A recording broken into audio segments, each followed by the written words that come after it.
नमस्कार, मैं हूं मनोज। मध्य प्रदेश में साइबर फ्रॉड को लेकर बीएसटीवी सबसे बड़ा खुलासा करने जा रहा है। इस खुलासे के बाद आप सोचने पर मजबूर हो जाएंगे कि क्या भाड़े पर भी बैंक अकाउंट्स मिलते हैं क्या? क्योंकि ऐसे ही कई मामले मध्य प्रदेश में सामने आए। सबसे ज़्यादा साइबर क्राइम शनिवार और रविवार को ही क्यों होता है? इसके अलावा आपकी पर्सनल जानकारी भी लीक हो रही है। हमारी इस खास पेशकश में सबसे पहले देखिए कि पुलिस से बचने के लिए साइबर क्रिमिनल किस तरीके से बैंक अकाउंट से लेकर सब कुछ किराए पर ले रहे हैं। उन्होंने मध्य प्रदेश को किराए पर मिलने वाले बैंक अकाउंट का अड्डा बना डाला। इसी पर देखिए हमारी ये खास रिपोर्ट।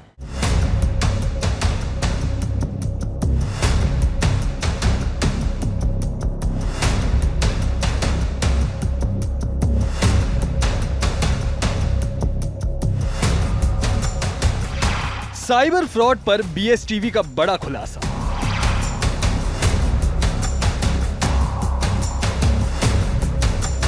मध्य प्रदेश में भाड़े पर मिल रहे bank account.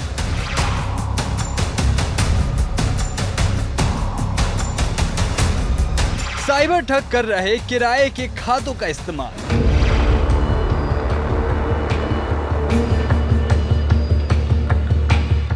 Bank account holder को मिलता किराया।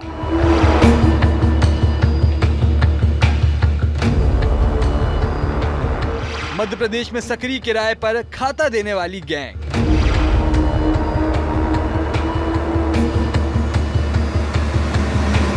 शनिवार रविवार को सबसे ज्यादा साइबर क्राइम।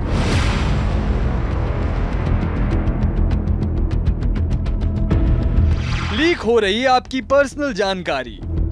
मध्य प्रदेश में अब ऐसी चीज भी किराए पर मिलने लगी है जिसके बारे में आपने कभी सोचा भी नहीं होगा। इस भाड़े की जगह का प्रदेश में फल फूल रहे शातिर साइबर ठग गिरोह धड़ल्ले से इस्तेमाल कर रहे हैं। गिरोह के सदस्य ठगी की राशि को इन किराए की जगहों पर सुरक्षित रखते हैं। ऑनलाइन ठगी के जरिए जनता की कमाई हड़पने वाले ठग गिरोह के लिए प्रदेश अब किराए के बैंक अकाउंट्स का अड्डा बन गया है। राज्य साइबर पुलिस के साथ भोपाल साइबर क्राइम ब्रांच की जांच में बार बार ठग गिरोह के पास किराए के बैंक अकाउंट होने का खुलासा होता रहा है। ठग गिरोह अक्सर आम जनता को मोबाइल फोन, एसएमएस, ईमेल, विज्ञापन, वेबसाइट और इंटरनेट के जरिए लॉटरी या फिर दूसरे तरीके का प्रलोभन देकर फंसाने की कोशिश करते हैं। जो व्यक्ति इन आरोपियों के झांसे में आते हैं उन्हें गिरोह के सदस्य प्रदेश भर में मिलने वाले भाड़े के अकाउंट में ट्रांसफर करते हैं। केस नंबर 1, सितंबर में व्यापारी से हुई 86 लाख की ठगी। साइबर क्राइम ब्रांच ने 3 आरोपियों को पकड़ा। आरोपियों ने ठगों को बेचे थे बैंक अकाउंट। फ्रॉड की राशि के लिए किया था अकाउंट का इस्तेमाल। केस नंबर 2, अक्टूबर में बैंक अकाउंट बेचने वाली गैंग का खुलासा। शेयर मार्केट में इन्वेस्टमेंट के नाम पर करते थे ठगी। साइबर क्राइम ब्रांच ने शिवपुरी सूरत से 5 आरोपियों को पकड़ा। आरोपी 2 से 5% कमीशन पर बेचते थे अकाउंट। केस नंबर 3, अगस्त में इन्वेस्टमेंट के नाम पर की ठगी। साइबर क्राइम ब्रांच ने महाराष्ट्र से पकड़े 3 आरोपी। किराए के अकाउंट में लेते थे ठगी की राशि। ऑनलाइन राशि ट्रांसफर कर देते थे कमीशन। ये 3 मामले जो हाल में सामने आए, इनसे अंदाजा लगाया जा सकता है कि प्रदेश क्यों किराए पर बैंक अकाउंट मिलने को लेकर अड्डा बन गया है। 2 महीने पहले सितंबर में भोपाल साइबर क्राइम ब्रांच ने फर्जी वेबसाइट बनाकर व्यापारी से 86 लाख रुपए की ठगी करने के मामले में 3 आरोपियों को गिरफ्तार किया था। इन आरोपियों ने टेलीग्राम के जरिए ठगों को बैंक अकाउंट बेचे थे। ठग ने मोबाइल पर एक्सेस लेकर इसी खाते में व्यापारी से ठगी गई रकम ट्रांसफर की थी। इस खाते में 15 करोड़ रुपए का लेन देन सामने आया था। इसी तरह से 23 अक्टूबर को साइबर ठगों को कमीशन पर बैंक खाते बेचने वाले एक गिरोह का Bhopal cyber crime branch cell ने खुलासा किया था। पुलिस ने शिवपुरी और सूरत में दबिश देकर 5 आरोपियों को गिरफ्तार किया है। आरोपित अलग अलग बैंकों में करंट खाते खुलवाते थे और 2 से 5% कमीशन पर साइबर ठगों को बेच देते थे।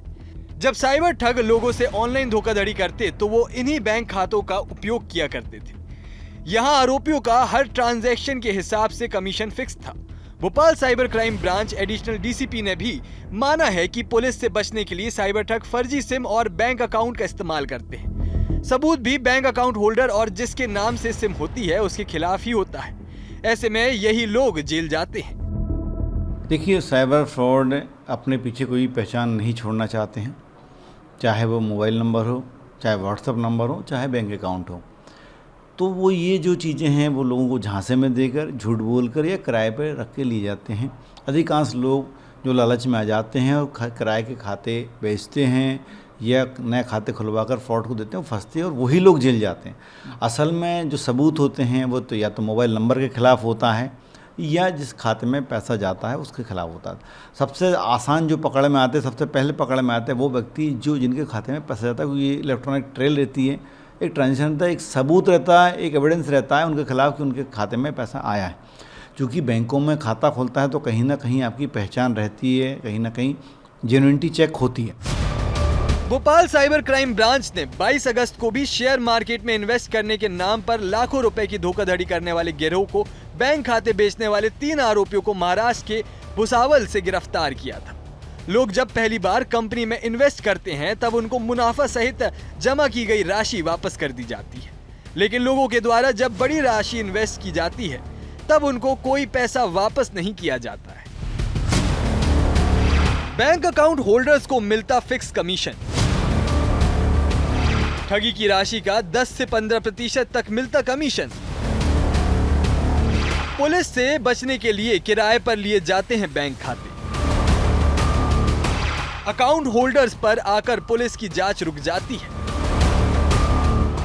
साइबर क्रिमिनल नहीं छोड़ते कोई सबूत। किराए पर बैंक अकाउंट देने वाले खाता धारकों को बकायदा कमीशन मिलता है। खाता धारक को बैंक अकाउंट के किराए के बतौर ठगी की राशि का 10 से 15% तक मिलता है। पुलिस जब साइबर फ्रॉड की जांच करती है तो उसकी जांच बैंक अकाउंट पर आकर रुक जाती है। पुलिस खाता धारक को गिरफ्तार भी करती है, लेकिन असली क्रिमिनल पुलिस की गिरफ्त से दूर रहता है। साइबर पुलिस ने इस तरह के मामलों पर लगाम लगाने के लिए कई आरबीआई को बायोमेट्रिक प्रक्रिया के तहत अकाउंट खोलने का सुझाव दिया। राज्य साइबर पुलिस के चीफ योगेश देशमुख ने बताया कि 2 तरीके से साइबर क्राइम को होल्ड किया जा सकता है। आम जनता को डिजिटल उपयोग को सुरक्षित करना होगा, साथ ही उन्हें जागरूक और सतर्क रहने की भी जरूरत है। देखिए, 2 तरीके से ही साइबर क्राइम हैंडल हो सकता है।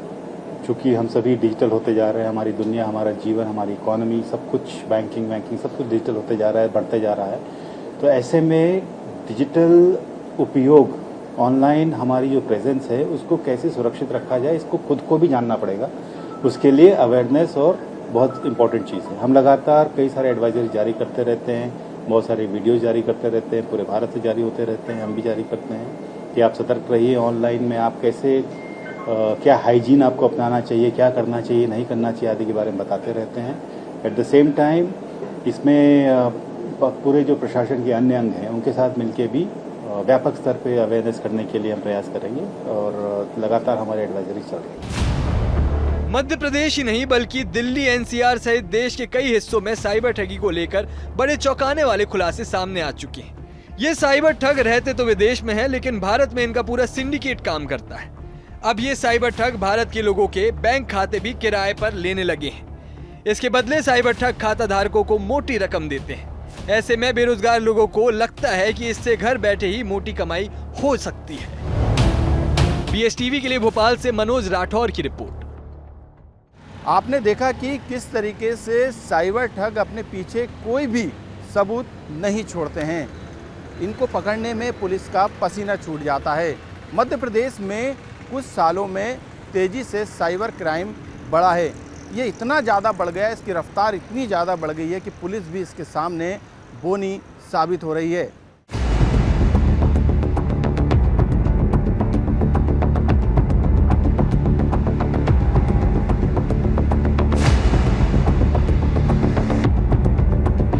प्रदेश में तेजी से बढ़ रहा साइबर क्राइम।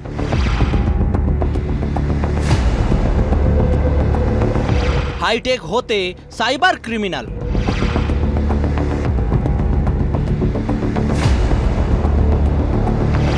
नए तरीकों को ढूंढ लेते हैं ठग।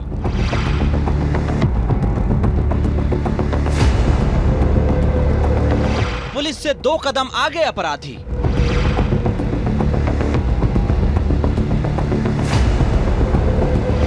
शातिर ठग पुलिस की गिरफ्त से दूर। 5 साल के भीतर मध्य प्रदेश में साइबर अपराध 125 गुना ज्यादा बढ़ गए हैं। साल 2019 में नेशनल क्राइम रिपोर्टिंग पोर्टल पर साइबर अपराध की 4000 शिकायतें मिली थीं, जो नवंबर 2024 तक बढ़कर 5 लाख हो गई। 1 जनवरी 2024 से 30 सितंबर 2024 के बीच जालसाजों ने मध्य प्रदेश के लोगों से अलग अलग तरीके अपनाकर करीब 385 करोड़ रुपए ठग लिए। खास बात यह कि ये वो आंकड़ा है जो बताने के लिए काफी है कि प्रदेश में तेजी से साइबर क्राइम के मामले बढ़ रहे हैं, लेकिन इस पर रोक लगाने में पुलिस प्रशासन नाकाम साबित हो रहा है।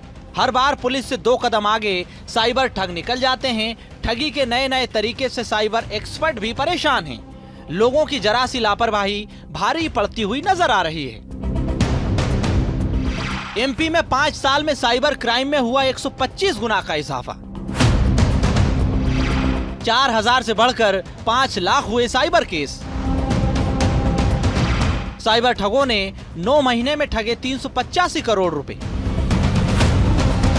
हर बार नए नए तरीके से हो रहा है साइबर क्राइम। उधर प्रदेश की पुलिस लगातार साइबर क्राइम को लेकर अलर्ट है। साइबर को लेकर ट्रेनिंग भी ले रही है। 5 सालों में पुलिस विभाग ने 259 ट्रेनिंग कैंपेन के जरिए 24,000 पुलिस अफसरों को, न्यायिक अधिकारियों को, लोक अभियोजन अधिकारियों को ट्रेनिंग दी। साइबर जागरूकता कार्यक्रमों के जरिए छात्र छात्राओं समेत करीब 31 लाख लोगों को जागरूक भी किया गया। इसके अलावा समय समय पर साइबर पुलिस ने एडवाइजरी भी जारी की। साइबर पुलिस अधिकारियों का कहना है कि साइबर क्राइम की कोई सीमा नहीं है, ये ग्लोबल होता है, इसलिए इससे बचने का सबसे सही तरीका जनता की जागरूकता है, उनकी सावधानी है। प्रदेश में बैठे साइबर ठग को पकड़ने के लिए केंद्र की एजेंसियों की मदद भी ली जाती है। कई मामलों में कार्रवाई भी की गई, लेकिन कई बार सबूत के अभाव में सफलता नहीं मिल पाती। देखिए, बात सही है कि इनका नेटवर्क सिर्फ प्रदेश देश में ही नहीं बल्कि देश से बाहर भी है, क्योंकि इसकी कोई लिमिट और सीमा नहीं, ग्लोबल है। आप कहीं से बैठ के कहीं भी ऑपरेट कर सकते हैं। तो इसलिए हमको साइबर फ्रॉड रोकने का सबसे बड़ा तरीका हमारी जागरूकता, हमारी सावधानी ही है। तो इसके अलावा क्या होता है, जब हम इस लेयर तक पहुंचते हैं, पहले हम प्रयास करते हैं कि हम आसपास के व्यक्ति को पकड़ लें, फिर प्रदेश से बाहर के व्यक्ति को पकड़ लें। प्रदेश के व्यक्ति में जो तकनीकी सीमा है, एम्बलेट की हो या हमारा जो रेड कॉर्नर नोटिस की, उसमें हम प्रयास करते हैं, उसका आइडेंटिफिकेशन स्थापित नहीं होता। तो वो आप सही कह रहे हैं, वो वहाँ तक भी पहुँचना ज़रूरी होता है और कई जगह हम वहाँ तक पहुँचे, उसकी प्रक्रियाधीन है।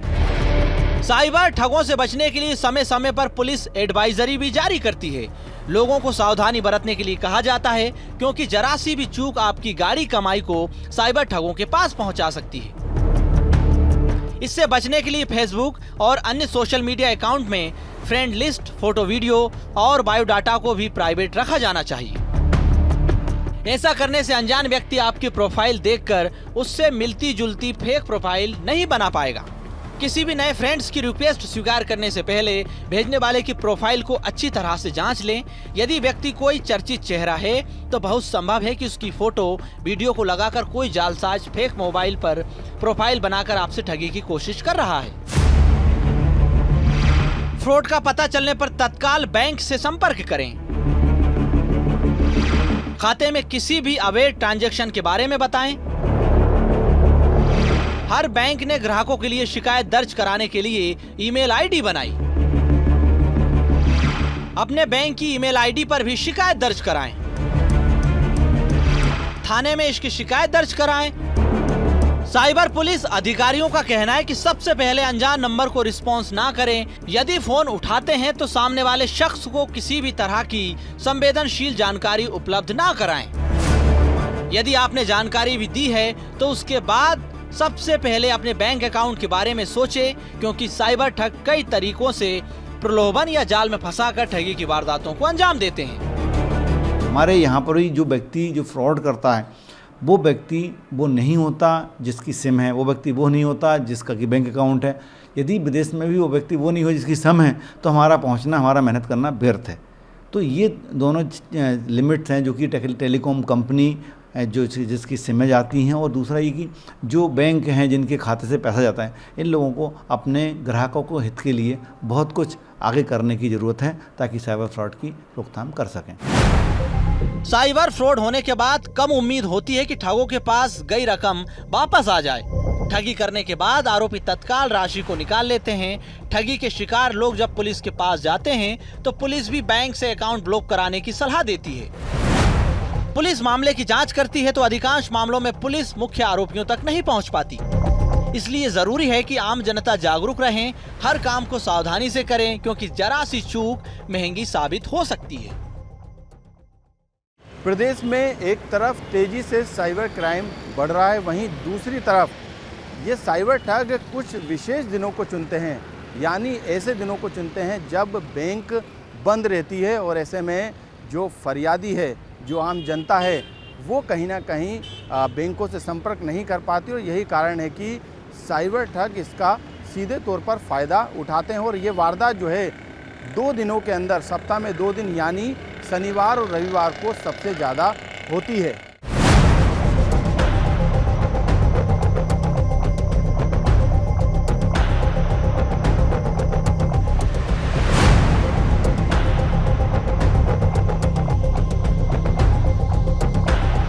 शनिवार रविवार को सबसे ज्यादा साइबर क्राइम।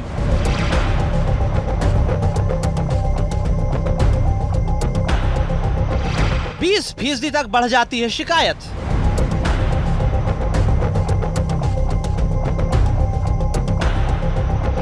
लीक हो रही आपकी पर्सनल जानकारी।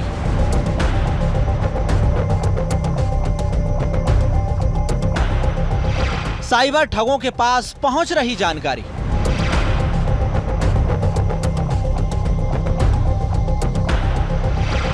जानकारी के अनुसार लोगों को फंसाते हैं ठग। मध्य प्रदेश पुलिस ने साइबर फ्रॉड को लेकर चौंकाने वाला खुलासा किया।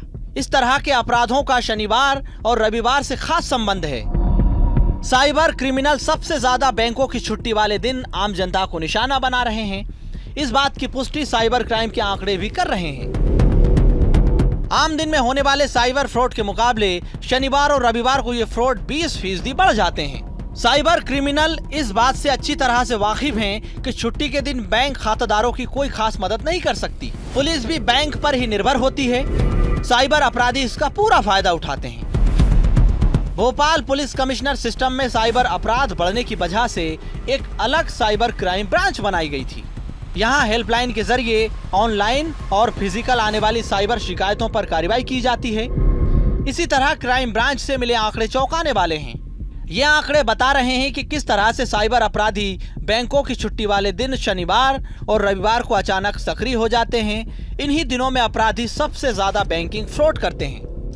पहला है कि अगर आप मोबाइल इस्तेमाल करते हैं तो कोई भी अननोन कॉल आता है जो आपने नहीं किया है, उस कॉल को सुनने से पहले सावधान हो जाएं, यानी कि उसको एकदम रिस्पॉन्ड ना करें, यानी इसको सोचे समझें।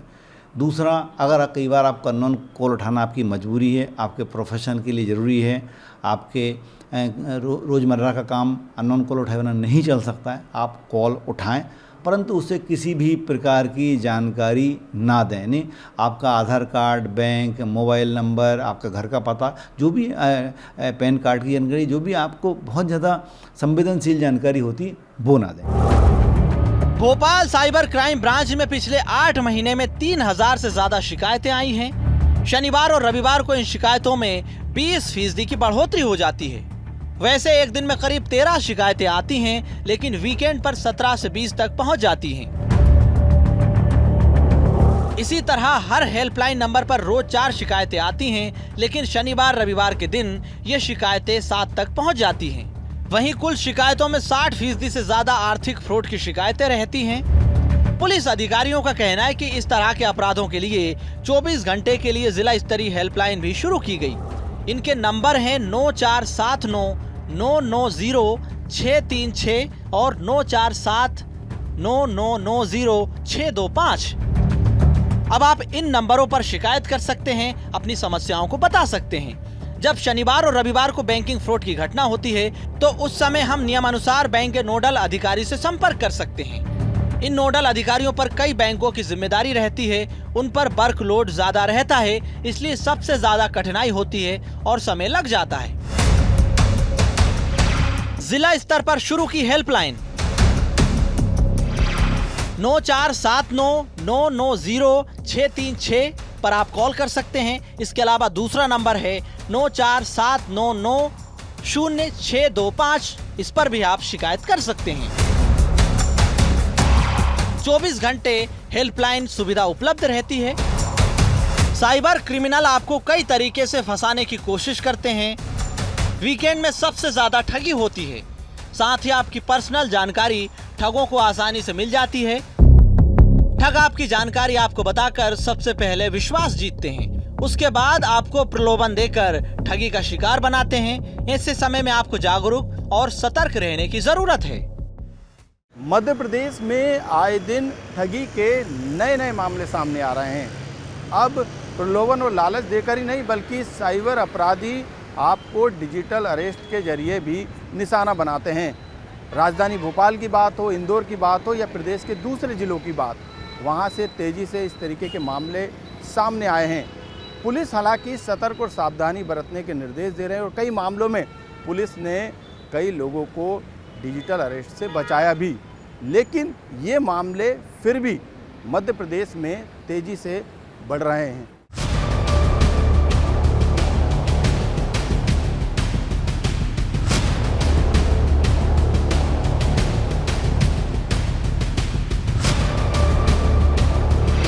साइबर ठगों को डराने वाला तरीका।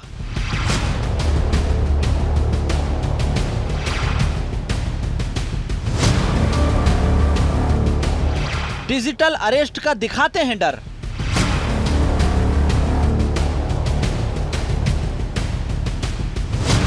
डर की वजह से हो रहे हैं ठगी के शिकार।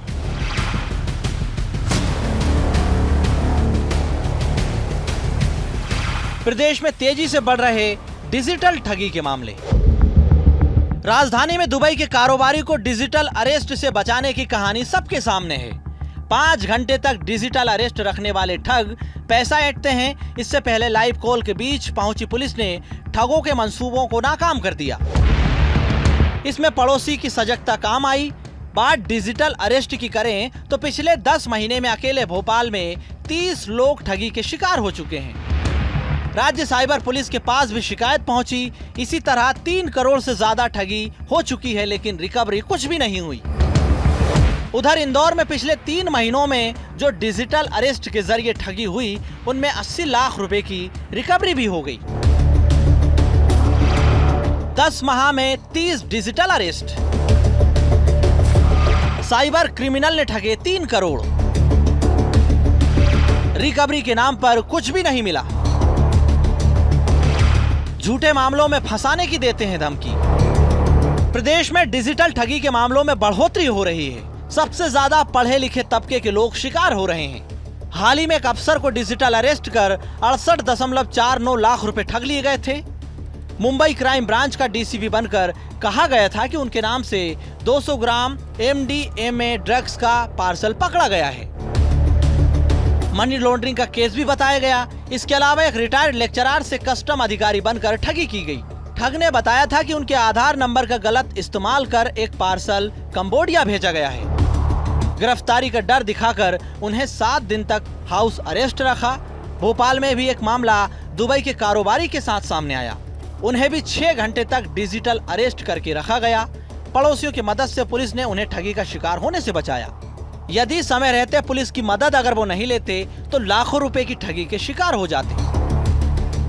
देखिए, मध्य प्रदेश पुलिस का जो ये रेस्क्यू है, संभवतः दुनिया और भारत में पहला केस है जिसमें लाइव किसी को रेस्क्यू किया गया डिजिटली अरेस्ट का। आप सभी को विदित है, प्रधानमंत्री जी भी इसके संबंध में लगातार चिंतित रहते हैं, लोगों को अवेयर करते रहते हैं। तो पहली बात तो माननीय मुख्यमंत्री जी का यहाँ पे आना हम सभी के लिए बहुत ही मनोबल बढ़ाता है, हम सभी मध्य प्रदेश पुलिस का, और हमें दुगना तिगना और मेहनत करने की मंशा हमारे सब में पैदा होती है। तो और उनके द्वारा साइबर क्राइम के संबंध में अपनी चिंताएं पहले भी व्यक्त की गई हैं। उनका कहना है कि जनता को राहत करने के लिए आप एक कार्य योजना बनाइए, जिस पे हम काम कर रहे हैं। और उनका कहना है कि लोगों को जागरूक भी करिए और आपको क्या क्या आवश्यकता है उसके लिए वो कार्य योजना तैयार करके सीएम साहब ने मांगा है, उन सब की हम तैयारी कर रहे हैं और यथासंभव बहुत जल्दी ही इसमें और संसाधनों में इम्प्रूवमेंट होने की पूरी संभावना है। जालसाज एनसीबी, सीबीआई, ईडी और एनआईए एजेंसी के अधिकारी बनकर डराते हैं, इसलिए कभी भी अनजान नंबर खासकर +92 से आने वाला कॉल रिसीव ना करें। भारतीय कानून में डिजिटल अरेस्ट का कोई कानून नहीं है, किसी के कहने पर खुद को कहीं भी बंद ना करें। कोई भी संस्था आपका पैसा किसी भी शासकीय खाते में जमा करने की सलाह नहीं देती है। अनजान खाते में पैसा ट्रांसफर ना करें। डिजिटल अरेस्ट के अधिकतर मामलों में देखा जाता है कि पीड़ित शिकायत करने में देरी से पहुंचते हैं, ऐसे में ठग रकम निकाल लेते हैं। तत्काल 1930 पर शिकायत करें, इससे रकम तुरंत ब्लॉक कराई जा सकती है। हर वो जो आप इंस्टॉल करते हो वो पूरी परमिशन मांगती है आपके कॉन्टैक्ट में जाने की, आपके ऑडियो, वीडियो, डॉक्यूमेंट्स, आपके डिटेल्स में जाने की, यानी सेटिंग में जाने की परमिशन मांगती है। और जब ये एप्लीकेशन इंस्टॉल की जाती हैं तो आपके डेटा को पूरा फेच करती हैं, आपके डेटा को पूरा ले लेती हैं। उस डेटा का इस्तेमाल या तो वो लोग कहीं रिसर्च के लिए करते हैं या फिर इस फ्रॉड को या डेटा बेचने वालों के लिए इस्तेमाल होता है। तो कई सारी एप्लीकेशन है जहाँ पर जाती है। जहाँ तक बैंक की बात है, बैंक को इस बार हमने लिखा है कि इसमें जब भी साइबर फ्रॉड के केस आते हैं आपके पास, उसमें बैंक में साइबर डेस्क बने, क्योंकि जो कस्टमर अल्टीमेटली जिसका लॉस होता है वो बैंक का ही कस्टमर होता है। तो बैंक को ही प्राइमरी इसको देख रेख करनी है। पुलिस के पास आ भी जाए तो पुलिस के पास तो कोई इंटरफेस है नहीं जिससे पुलिस देख ले कि इसमें खाते में पैसा गया है नहीं गया है। पुलिस को भी जानकारी के लिए बैंक पर ही निर्भर रहना पड़ता है, तो और डिले होता है। अगर हम चाहते हैं कि कहीं और जल्दी हो, और जल्दी पैसा रुके, पैसा पकड़ा जाए, तो बैंक को ही रिस्पोंडेंट करना पड़ेगा। हमारे कानून में फोन पर अरेस्ट करने जैसा कोई कानून नहीं है। किसी भी मामले में गिरफ्तारी के बाद 24 घंटे के अंदर कोर्ट में पेश करना होता है। लोगों को समझना होगा कि 6-7 दिन तक डिजिटल अरेस्ट का कोई प्रावधान ही नहीं है। इसके लिए सजग रहना बेहद जरूरी है। भोपाल से मनोज राठौर की रिपोर्ट। हमारी खास पेशकश में आज बस इतना ही। मुझे और मेरे वीडियो जर्नलिस्ट अमित को दीजिए इजाज़त और आप देखते रहिए BH TV मध्य प्रदेश छत्तीसगढ़।